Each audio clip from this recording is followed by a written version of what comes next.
Welcome to 11th century Britain. I'm hanging 140 feet up the side of Durham Cathedral, where almost 1,000 years ago, medieval masons crafted a marvel in stone. And let me tell you, the view is terrifying. This is Climbing Great Buildings, and throughout this series I'll be scaling our most iconic structures from the Normans to the present day. Way. I'll be revealing the building secrets and telling the story of how British architecture and construction developed over 1,000 years.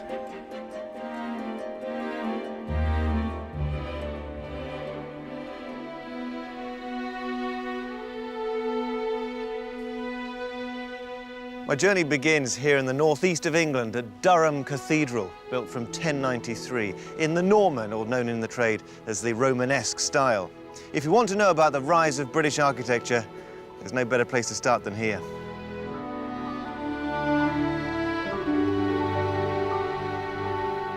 In order to see all this, I need to get close up to parts of the buildings most of us never see when we visit them.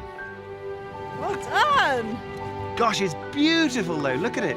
Fortunately, I have a crack team to help. Lucy Creamer is one of Britain's top climbers. Oh, Jonathan, this is fantastic. And she, along with her team of riggers and all-action cameraman Ian Burton, will be helping me on my vertical adventures. Today, I'll scale the 70-foot north wall to have a close look at its 900-year-old stonework. Stone's in dreadful condition in some of these places. I'll get a unique view of its beautiful vaulted ceiling. Oh my lord, that is so high. And I'll conquer my fears to climb over 140 feet to the top of the Western Tower.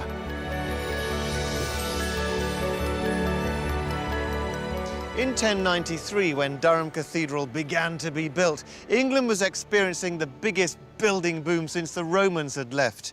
After the Battle of Hastings, William the Conqueror asserted his power with a mixture of military might and great cathedrals to show that God was on his side. Durham Castle was started by 1072, but it would be the cathedral that was the main event on this site.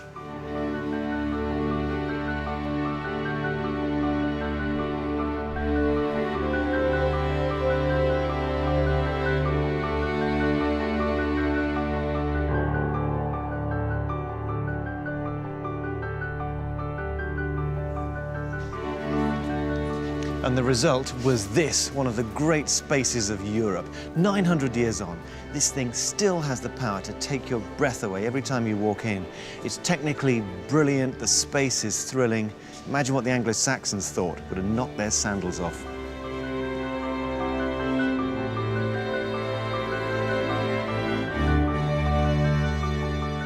So how did the Normans do it? Well, with some brilliant innovations which transformed architecture in Britain. And, as with any building, it all starts with the foundations. It's rather funny that the story of Durham starts in a little hole just off the North Aisle. Thousands of people walk over it every year, but no one gets inside. I am the exception. I'm descending 14 feet below the cathedral floor to see what this vast structure rests upon. Gosh, look at this, it's like something out of Famous Five. These deep foundations enabled the cathedral to be built on a huge scale and to stand the test of time. The Normans conceived their buildings on massive foundations, and they were prepared to dig right down to the bedrock as they changed the whole scale of British buildings. The depth of their foundations had to follow suit. With foundations like these, it's no wonder they were able to construct immense stone walls, which form my next challenge. En route to my first climb, I want to show you this, the north door. It dates to about 1140, and it features a perfect replica of the bronze sanctuary knocker, so called because fugitives from the law could grab hold of this and claim immunity, at least for a time. They had 37 days to consider whether they wanted to stand trial or be deported, and if they chose the latter, they'd be taken to the nearest port and stuck on a ship. Didn't matter where it was going. It's time for my first climb. Now, I've never done anything like this before, and I'm certainly not a climber. But the opportunity to see this cathedral from such a unique perspective is the chance of a lifetime. It's climb number one. Here we are. Yeah, I'm all rigged up and excited. Excited? Yeah. Any last minute nerves? tips? Any nerves? A few, I've got to say, but it doesn't look that high from here, but it's probably because I'm sitting down. That's what I'm used to. I'm climbing the north wall of the nave, which is the main body of the cathedral. Right, let's go. Okay. After you. Whoops, yeah. I think I might be flying into the wall fairly regularly. The walls are massive by any standards. At over 70 feet high, they're certainly imposing. How's it looking up there? It's very fragile, this building. So what sort of age are we climbing on at the moment? How long's this been here? Do we know? Well, it's begun in 1093, but the thing is that most of them, of course, have been rebuilt throughout the Middle Ages, and Durham is the best survivor of the Norman cathedrals. Oh, right. So, by Norman, we're talking about the round-arched tradition that goes up to really the beginning of the 13th century, more or less. Right. More or less. On the old side of old, then. A large team of native masons constructed these walls. They were led by a master mason, an individual who combined architectural vision with engineering expertise and who produced the plans. It's probable that the Norman French bishop imported a Norman French master mason. But soon, Norman scale and techniques would be fully adopted by English builders. The stone used to build Durham Cathedral is local coal measures sandstone, which would have been brought in blocks along the River Wear to pretty much the foot of the cathedral. It's a pretty tortuous climb to get it up to this spot, it must be said. But then it was laid into walls 2 medieval yards thick. That's about 6'6". Now, there are no building accounts left to tell us exactly how this was done, but one person did have the foresight to write something down. A diary written by a monk called Simeon in 1093 is the only remaining record of the construction of Durham Cathedral. Simeon of Durham was a historian of Durham, a member of the Durham Cathedral Priory at the beginning of the 12th century. He was an eyewitness to the digging of the foundations, and his account here, written at the beginning of the 12th century, is the earliest and most authoritative account we have of those very events. He gives us the date, 1093, and he explains that the bishop himself, along with the rest of the brothers, placed the first stones of the foundation. This is a remarkable contemporary account of the events in question, and remarkable too because we know that the person writing it was there from the beginning of the process that he's describing here. At this stage of my first climb, we're now halfway up the north wall, and the challenge that must have faced the medieval masons is becoming increasingly obvious. So we've managed to ascend our way up here relatively easily, but what I don't understand is how did they actually get the stone blocks up here and into position? Yeah, now that's clever. We know that medieval masons cut blocks at the quarry because there's no point carting all of the waste material. So these blocks arrived at a jetty on the river, be brought up to the site, presumably by cart, and then there would be a timber scaffold up here. And very often you find replacement stones which have gone in where the timber scaffolding was taken out. They're called putt-log holes. Now, to get them up on the scaffold, you're talking about a wheel, a pulley system. And some medieval cathedral towers still have, like, giant hamster wheels where men walk round and pull them up. So it's pretty clever. And actually, I've noticed something over here, Jonathan. I don't know if you can see, but it looks kind of like mother of pearl or something. It's exactly what it is. Oyster shells. It's basically, it's like the medieval crisp packets. You know, they had so many oysters, they just chucked the shells away. Right. But they were useful to masons because when you're laying one block of stone on another with wet mortar between them, you're going to squeeze that mortar out. So you put oyster shells in, which is calcium carbonate, the same material as the lime. Yeah. The lime sets around it, and those domes actually support blocks of stone. Really useful to a mason. Wow.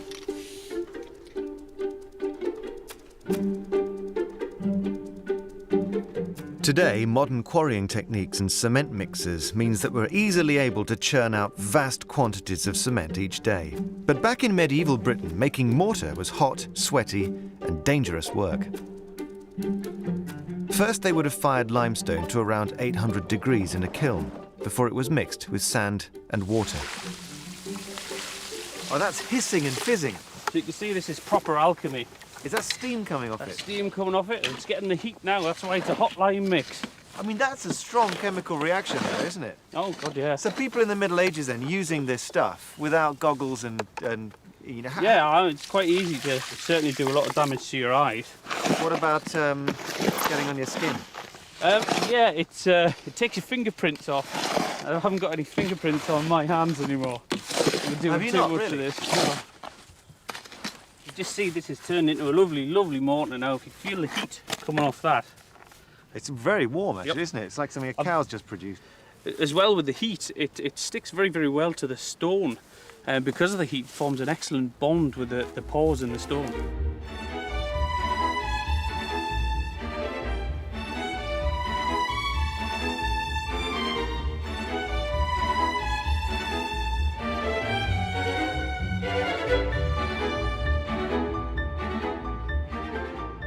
Gosh, stone's in dreadful condition in some of these places.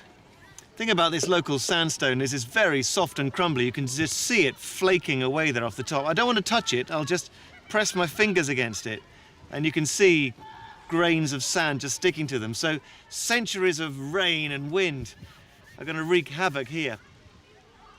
The constant weathering of the stone means there's virtually no original stonework left. A programme of restoration and replacement that began in the 18th century has continued through to the present day.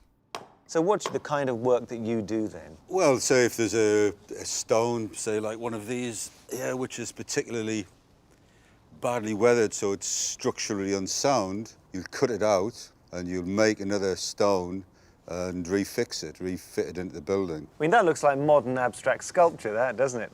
Mason's doodling or something. Well, it's been eaten out by the elements. It's natural erosion.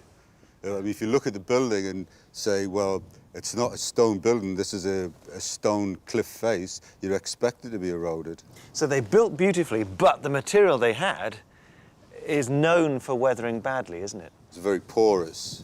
It'll absorb water in the winter when it's raining, and then it gets cold, freezes, expands, and takes the face of the stone off. What does it feel like then to work on Durham Cathedral? Tiring.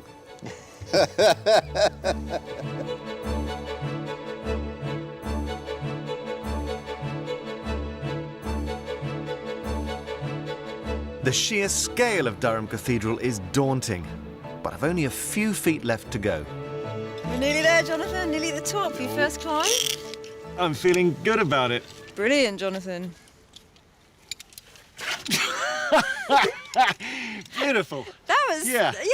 That was nearly beautiful. Yeah. Well done. All right, well, we got to the top, didn't we? First climb. Yeah. Brilliant.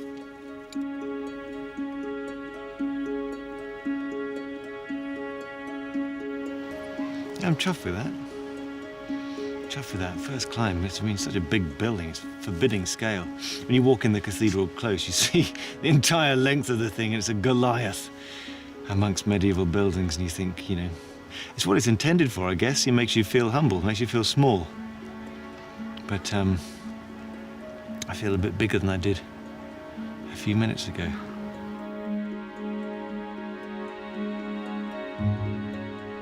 The stone rib vault is one of Durham's most impressive features, more pioneering and magnificent than anything that had gone before in England. But its stone shell is incredibly heavy, and the Normans had to ensure that the ribs which bore its weight didn't push the walls out and cause them to collapse. In order to solve this problem, they created flying buttresses, which push back and brace the nave walls. And here they are, the first flying buttresses, at least in embryo.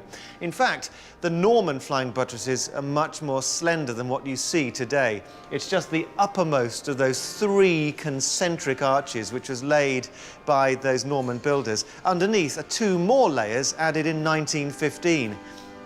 It's interesting that even into the 20th century, the solution to the spreading vaults was to simply add to what the Normans had established 800 years earlier. The flying buttress may have been a cutting-edge innovation at Durham, but one thing that truly defines a Romanesque cathedral is the use of what's known as a Norman arch. Norman arches, what are they all about then? Well, that's where that curious word Romanesque comes in, because if you took, let's say, the elevation of the nave of Durham Cathedral, and you compared that with the Roman aqueduct, they wouldn't be so very different. It's really tier upon tier of semicircular arches. And the structures were built more or less the same way. What you need is centering. And you can imagine the carpenters by the hundred were here assembling what looked like giant wagon wheels so that you can build an arch on top of them. These brown bits then stand for the piers or columns from which the arches spring.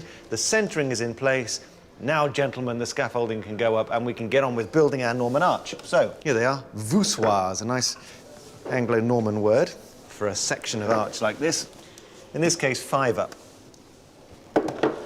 Now, once they're built onto their centering and the keystone goes in place in the middle, we can remove the centering and it should stand more or less where we left it.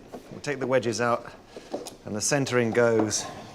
And you can imagine everyone crossing their fingers if they did such things in those times when they took the centering down, and, you know, every arch gives a bit.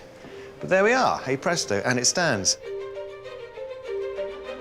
And once you've spotted one Norman arch, see them everywhere. They're in the vaults, over the doorways, and above the windows. The construction of the nave went from east to west over a period of 30 years, and as time passed, it's possible to see more exotic influences in the detail. Durham Cathedral's first building campaign, which ended in 1104, included the east end and preparations for the Norman Tower. And you can see the character of the architecture by the first 2 arches in the arcade of the nave and the easternmost arch above it. They're plain, quite simple. But that moment coincided with a change in direction in English Romanesque architecture, because it's thought by historians that the experience of the First Crusade after 1096 equipped people with knowledge of Islamic architecture, which is noted for its zigzag decoration. So when the second campaign started, look at it, it's a riot. It's as if all of this stone has been cut out with pinking shears, zigzag everywhere. It's a curious thought that this masterpiece of Christian architecture might have been influenced by Islam.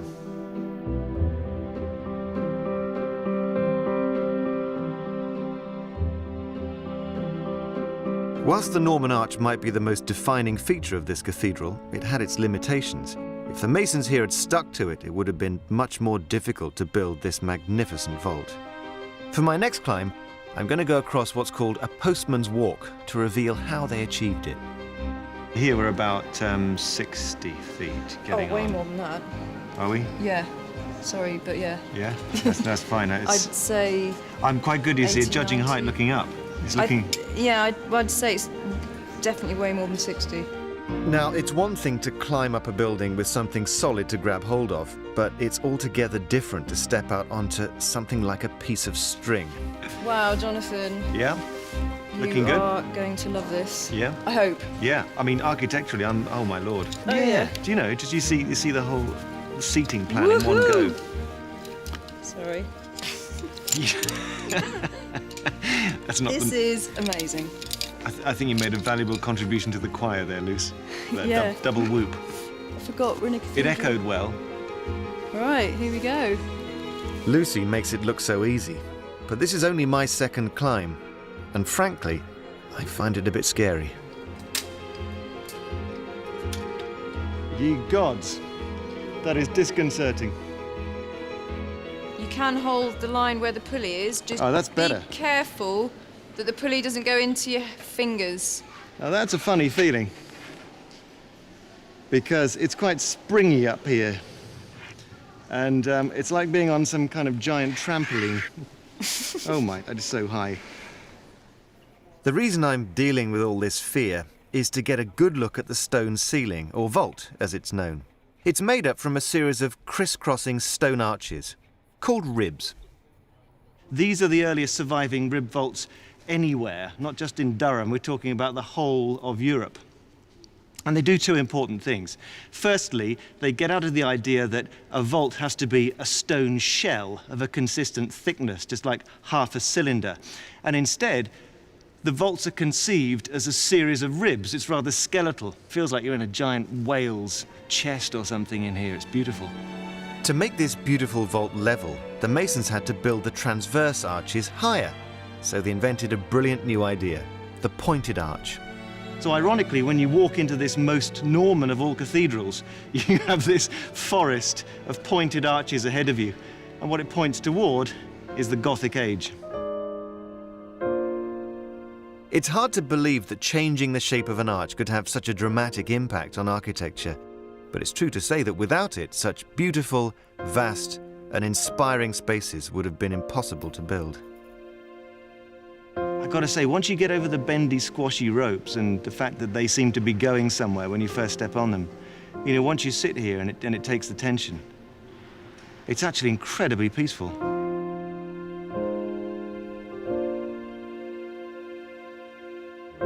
Now, before I climb the last stretch up one of these enormous towers, you may well ask, how did the medieval masons get such hefty bits of stone to such heights?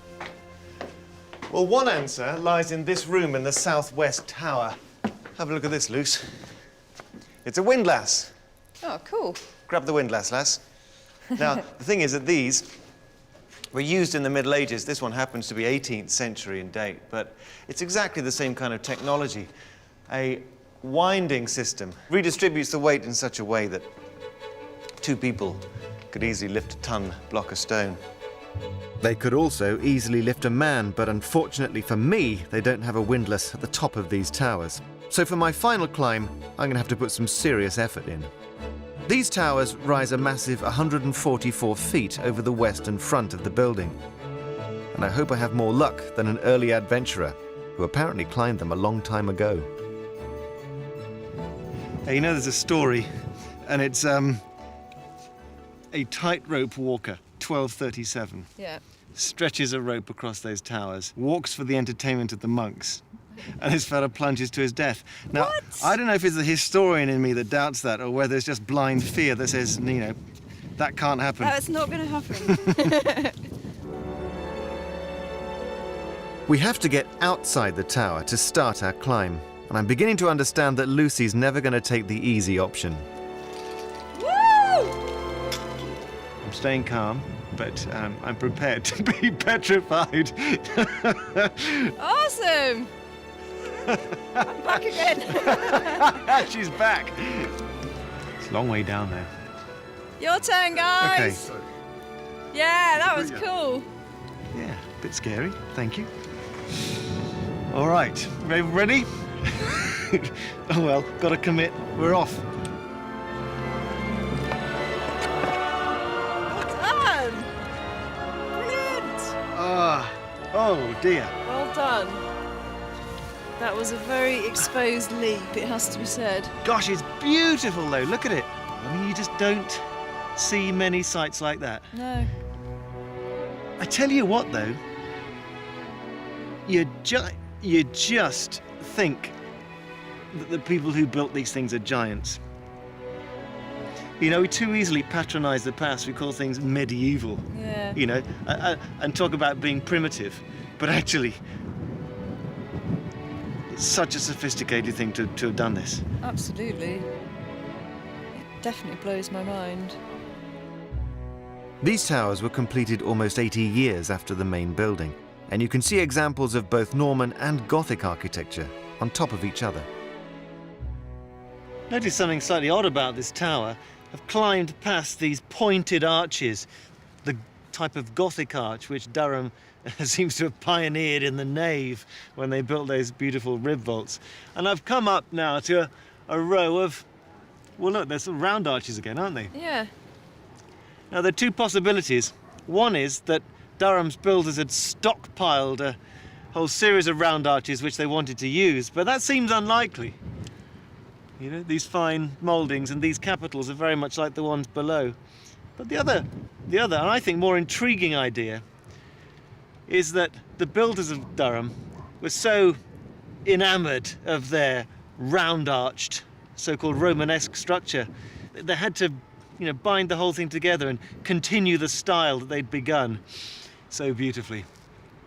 Quite like that idea, really, you know. progress can be overrated.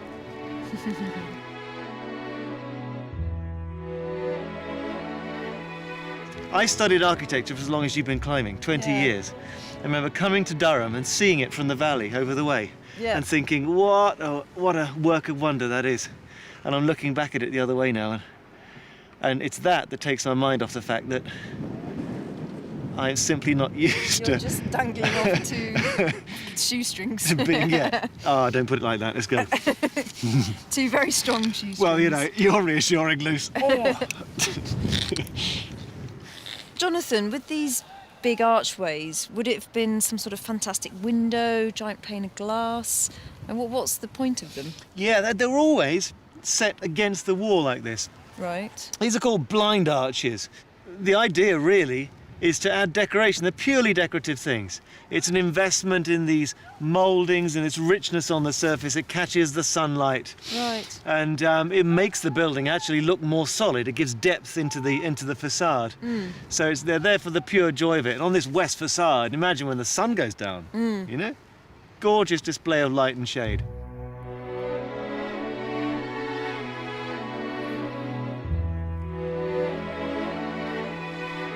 What, out of interest, what's the blackness? Pollution. Is it? Yeah. Oh, right. It's the relics of coal fires. Ah, right. Yeah, because it seems much worse on this level. Yeah, doesn't it?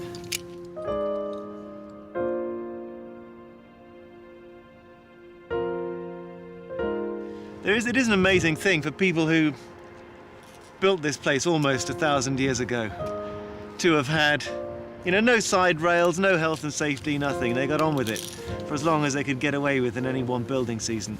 I've got to say, I'm clinging on to this building, despite, you know, all have to have faith in this stuff, but nonetheless, you still have your instinct to overcome. I've seen buildings like most other people from the ground upwards, but when you see it from the perspective of those who built it in the first place, you realise what giants they were. Nice work, my man. Thank you, fella. Tell you what, that really is very impressive for a beginner, what you've just done. Really? Yeah. Yeah. I have nothing to compare it to. There's probably quite a lot of climbers who wouldn't want to do that. Really? Yeah. And I'm not just saying that, that's genuine. Yeah.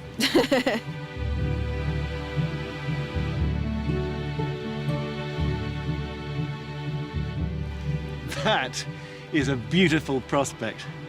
About 1,000 years ago, people who lived in timber huts in this area must have watched as this Goliath of a Norman cathedral was built in their midst. And they must have been awestruck. And the thing is, all these centuries later, that impression hasn't changed.